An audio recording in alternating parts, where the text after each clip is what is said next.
கிறிஸ்து இயேசுவில் அன்பிற்கினிய சகோதரர்களே, சகோதரிகளே, திருமணம் என்பதை கடவுள் ஏற்படுத்திய, படைப்பின் தொடக்கத்திலேயே ஏற்படுத்திய முதல் அருட்சாதனமாக நாம் கருதுகின்றோம். விவிலியத்தின் வழி நாம் பார்க்கின்றோம். கடவுள் இந்த உலகத்தை படைத்தார், இறுதியிலே மனிதனை படைத்தார். தனியாக இருப்பது நல்லதல்ல என்று கண்ட ஆண்டவர் ஒரு துணைவியை கொடுத்து ஆதாம் ஏவாள் என்று இருவரையும் படைத்து பலுகி பெருகுங்கள் என்று சொல்லி அவர்களை அனுப்பி வைத்தார். இதுதான் படைப்பின் தொடக்கம், இதுதான் திருமணம், முதல் திருமணம் என்பதை பார்க்கின்றோம். ஆக திருமணம் என்ற அருட்சாதனம் தான் கடவுள் படைத்த முதல் அருட்சாதனம். மற்றதெல்லாம் பிறகு வந்தது தான். எனவே தான் திருமணம் என்பதை அடிப்படையாக வைக்கின்றோம். குருத்துவம் அல்ல, திருமணம் என்பதுதான் அடிப்படை. எனவே தான் அது கடவுள் படைத்ததாக இருப்பதனால் அந்த திருமணத்திலே விவாகரத்து, மனவிலக்கு என்பதெல்லாம் கிடையாது. திருச்சபையில் மனவிலக்கு இருக்கிறதா, விவாகரத்து இருக்கிறதா? கிடையாது. சமூகத்திலே இருக்கிறது, அது சட்டப்படி நீதிமன்றத்திலே அது கொடுக்கப்படுகிறது. ஆனால் திருச்சபையிலே மனவிலக்கு என்பது கிடையாது. மாறாக வேறு என்ன இருக்கிறது என்று சொன்னால், திருமணமே நடக்கவில்லை, இது திருமணமே இல்லை என்று சொல்ல முடியும். அதைத்தான் அன்னல்மெண்ட் என்று சொல்கின்றார்கள். அதை திருச்சபையின் வழியாக நாம் இன்றைக்கும் பெற்றுக்கொள்கின்றோம். அன்புக்குரியவர்களே, இன்றைக்கு காலப்போக்கிலே நிறைய மனவிலக்கு, மனமுறிவு மற்றும் இதுபோன்ற டிவோர்ஸ் என்று சொல்லக்கூடிய வகையிலே பல எண்ணிக்கையிலே அதிகரித்து கொண்டே தான் இருக்கிறதே ஒழிய எந்த ஒரு மாற்று கருத்தும் இல்லை.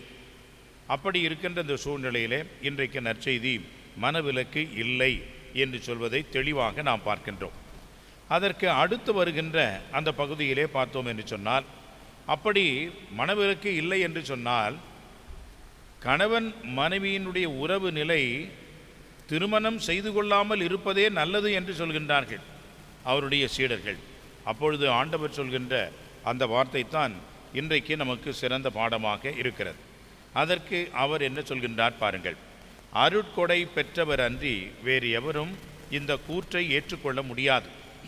அப்படி என்றால் சிலர் பிறவியிலேயே மன உறவு கொள்ள முடியாதவராய் இருக்கின்றனர். பிறவியிலேயே அவர்கள் ஊனமுற்றவர்களாக பிறக்கின்றார்கள். ஊனம் என்பது கை, கால், கண், மூக்கு, வாய் அந்த ஊனம் மட்டும் அல்ல. அவர்களோடு இருக்கக்கூடிய இறைவன் சேர்த்து மனிதனை படைத்த அந்த பால் உணர்வு, அந்த பால் தேவை என்ற அந்த வகையிலே ஏற்பட்டிருக்கின்ற அந்த ஒரு ஊனமும் ஊனம்தான். ஏனென்றால் அவர்கள் சமூகத்திலே இந்த திருமண உறவு செய்து கொள்ள முடியாது என்பதனால் அவர்கள் ஊனமற்றவர்கள்தான், குறை உள்ளவர்கள்தான் என்று கருதப்படுகிறார்கள். அந்த வகையிலே அன்புக்குரியவர்களே, பிறவியிலேயே அவர்கள் அப்படி இருக்கிறார்கள். அப்படி என்றால் அது யார் செய்த தப்பு? பிறவியிலேயே இருக்கின்றார்கள். அது யார் செய்த தப்பு? நம்மால் அது ஏற்படக்கூடிய தப்பு அல்ல. எனவே இது ஒரு பக்கம். இரண்டாவது பாருங்கள், வேறு சிலர் மனிதரால் அந்நிலைக்கு ஆளாக்கப்படுகின்றனர் என்று சொல்லப்படுகிறது. இன்றைக்கும் கூட ஆப்பிரிக்கா நாட்டிலே ஒரு சில மலைவாழ் மக்கள் மற்றும் பழங்குடி மக்கள் இவர்களிடையே இருக்கக்கூடிய ஒரு பழக்கம் என்னவென்று சொன்னால், பிறப்பு உறுப்பை அவர்கள் அறுவை சிகிச்சை செய்து கொள்கின்றார்கள்.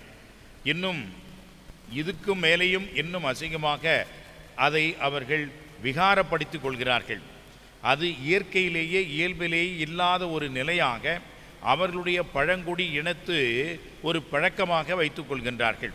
அன்புக்குரியவர்களே, அவர்கள் இனிமேல் எந்த ஒரு உறவும் கொள்ள முடியாது, எந்த ஒரு பிள்ளையும் பெற்றுக்கொள்ள முடியாது என்ற நிலைக்கு பெண் என்ற நிலையையும் ஆண் என்ற நிலையையும் அவர்கள் இழக்கின்றார்கள். இப்படியாக மனிதர்களால் அவர்கள் ஆக்கப்படுகிறார்கள். ஒரு காலகட்டத்திற்கு முன்பாக அன்புக்குரியவர்களே, வத்திக்கானிலே இருக்கக்கூடிய அந்த கொயர், உலக பிரசித்தி பெற்ற பாடகர் குழு, இந்த பாடகர் குழுவிலே அப்பொழுதெல்லாம் இடம்பெற வேண்டுமென்றால் படித்திருக்க வேண்டும், இசையிலே பாண்டியத்தியம் பெற்றிருக்க வேண்டும், தேர்வு வைத்துத்தான் தேர்ந்தெடுத்திருக்கின்றார்கள். இவர்களுடைய குரல் என்பது மாறக்கூடாது என்பதனால் இவர்களுக்கு இயல்பிலேயே இருக்கக்கூடிய அந்த பால் உறுப்புகளை எல்லாம் அவர்கள் மாற்றி இருக்கிறார்கள்.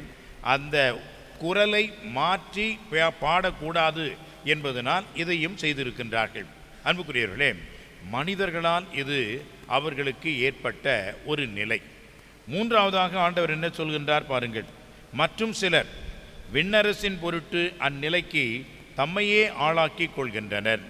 அன்புக்குரியவர்களே, தம்மையே அந்த நிலைக்கு ஆளாக்கி கொள்கின்றனர் என்று சொன்னால், இன்றைக்கு இருக்கக்கூடிய குருக்கள் அல்லது அருள் சகோதரிகள், துறவிகள், இவர்களிடையே இருக்கக்கூடிய மனத்துறவு என்பது, திருமணம் என்பது தேவையில்லை, வேண்டாம் என்ற நிலைக்கு அவர்கள் தங்களையே துறந்து, மனம் என்பதை துறந்து வாழ்கின்ற ஒரு துறவு நிலையை குறிக்கிறது. இது ஆண்டவரே கொடுக்கக்கூடிய ஒரு அருளாக இங்கே குறிப்பிடுகின்றார். அதனால்தான் பாருங்கள், என்னோடு கூட படித்தவர்கள் நிறைய பேர் சேர்ந்தார்கள். ஏறக்குறைய 28 பேர் என்னோடு சேர்ந்து படித்தார்கள். ஆனால் நாங்கள் குருவான அந்த குழுவிலே ஏறக்குறைய 16 பேர் தான் நாங்கள் இருந்தோம். மற்றவர்களெல்லாம் எங்கே போனார்கள்? அவர்களெல்லாம் ஆளாளுக்கு அங்கங்கே கழண்டு போய்விட்டார்கள். அப்படித்தான் அனுப்பப்பட்டு விட்டார்கள். காரணம் என்ன? இந்த மனத்துறவு என்பது மட்டுமல்ல, இந்த அழைப்பு என்பதும் இறைவனுடைய தனி சிறப்பு கொடை. அதனால் இந்த மனம் என்ற, திருமணம் என்ற ஒரு வாழ்க்கையை ஏற்றுக்கொண்டவர்கள் கீழே இருக்கின்றார்கள். இந்த குருக்கள் ஆன துறவிகள் மேலே இருக்கின்றார்கள். அப்படியெல்லாம் கிடையாது. இன்றைக்கும் வகுப்பு தோழர்கள் என்ற ஒரு கூடுகை இருக்கிறது. நாங்கள் சந்திக்கின்றோம். ஆண்டிற்கு ஒரு முறை சந்திக்கின்றோம். 2 நாட்கள் இந்த சந்திப்பு நடைபெறும். குருக்கள் மட்டுமல்ல, எங்களோடு சேர்ந்து படித்த அந்த திருமணத்திலே, குடும்பத்திலே ஈடுபட்டவர்களும் அதில் வருவார்கள், அதிலே கலந்து கொள்வார்கள். அவர்களை விலக்குவதும் இல்லை, வேண்டாம் என்று சொல்வதும் இல்லை. எல்லோரும் சேர்ந்து தான் அந்த கூடுகை என்பது நடைபெறும், அந்த சந்திப்பு நிகழும். எனவே அன்புக்குரியவர்களே, ஆண்டவர் என்ன சொல்கின்றார் என்று சொன்னால், ஒவ்வொருவருக்கும் ஒரு அழைப்பு இருக்கிறது. திருமணத்திற்கென்று ஒரு அழைப்பு இருக்கிறது, துறவரத்திற்கென்று அழைப்பு இருக்கிறது, குருவாவதற்கென்று ஒரு அழைப்பு இருக்கிறது. எதுவும் உயர்ந்தது தாழ்ந்தது அல்ல. ஆனால் இறைவன் கொடுக்கின்ற ஒரு அருள் நிலையாக இதை ஏற்றுக்கொள்ள வேண்டும். நானாக இதை எடுத்துக்கொண்டேன் என்று நினைக்கக்கூடாது. கடவுளுடைய அழைப்பு இது என்பதை நாம் ஏற்றுக்கொண்டோம் என்று சொன்னால், இந்த குருத்துவத்தில் இருக்கக்கூடிய மனத்துறவு என்பதை நான் இறைவனுக்காக, இறை ஆட்சிக்காக அதை நான் அர்ப்பணிக்கின்றேன், தியாகம் செய்கின்றேன் என்று பொருளாகும். எனவே அன்புக்குரியவர்களே, இந்த திருமணம் செய்து கொள்ளாத ஒரு நிலை என்பது இயல்பிலேயே இருக்கலாம், அல்லது மனிதர்களால் உருவாக்கப்பட்டு இருக்கலாம், அல்லது தாங்களாக முன் வந்து அதை இறைவனுக்காக தியாகம் செய்திருக்கலாம்.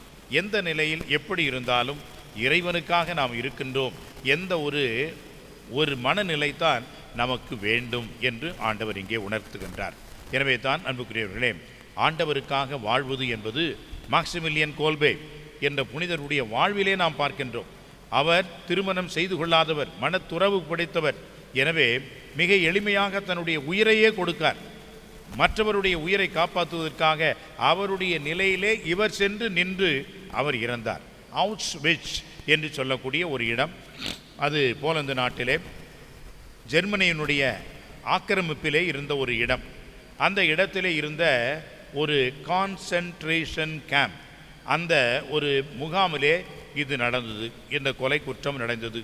அவரை சுட்டு கொன்றார்கள் என்று அந்த வரலாற்றிலே நாம் பார்க்கின்றோம். அந்த இடங்களெல்லாம் நேரடியாக சென்று பார்த்திருக்கின்றேன். அழுவே வராது, கண்ணீரே தண்ணீரே இல்லை என்று நினைக்கின்றவர்கள் கூட அதை பார்த்தவுடனே அழுது விடுவார்கள். அவ்வளவு கொடுமையான நிகழ்வுகள் எல்லாம் அங்கே நடந்திருக்கிறது என்பதை கண்கூடாக பார்க்க முடிகிறது. அன்புக்குரியவர்களே, இப்படியாக அந்த இடத்தில் இருந்த ஒரு மனிதர் தன்னுடைய மனைவி பிள்ளைகளை பார்க்க வேண்டும் என்று விருப்பப்பட்ட பொழுது மாக்சிமிலியன் கோல்பே அங்கே முன்வந்து அவருடைய இடத்திலே நின்று தன் உயிரை கொடுக்கின்றார். தானாக அவர் மரிக்கின்றார். அதுதான் இந்த 3வது நிலை. இறைவன் கொடுத்த அந்த அற்புதமான ஒரு அழைப்பு, அந்த ஒரு நிலை, அருள் என்பதை பார்க்கின்றோம். எனவே நாம் எந்த நிலையில் இருந்தாலும் இறைவனுக்கு உரியவர்கள் என்பதை உணர்ந்து ஒருவரை அன்பு செய்து இறைவனுக்காக தியாகங்களை மேற்கொண்டு வாழ அருள் வேண்டுவோம். ஆமென்.